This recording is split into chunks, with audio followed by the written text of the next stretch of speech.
Next సంకీర్తన పిడికిడ తలంబ్రాలు. ఈ కీర్తన తిరుమల వెంకటేశ్వర స్వామికి అత్యంత భక్తుడైన శ్రీ తాళపాక అన్నమాచార్య స్వరపరిచిన బహు ప్రాచుర్యం పొందిన పెళ్లిపాట. ఇందులో అన్నమాచార్యుల వారు వివాహ వేడుకల్లో ఒకటైన తలంబ్రాల కార్యక్రమంలో పాలు పంచుకుంటున్న శ్రీ వెంకటేశ్వర స్వామి సతీమణి పద్మావతి దేవిని చక్కగా వర్ణించారు. రాగం శ్రీరాగం, తాళం త్రిశనడక ఆది తాళం.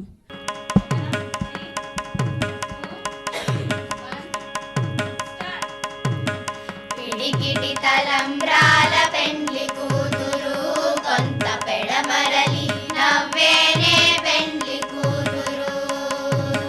పిడికిటి తలంబ్రాల పెండ్లి కూతురు కొంత పెడమరలి నవ్వేనే పెండ్లి కూతురు.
పిడికిటి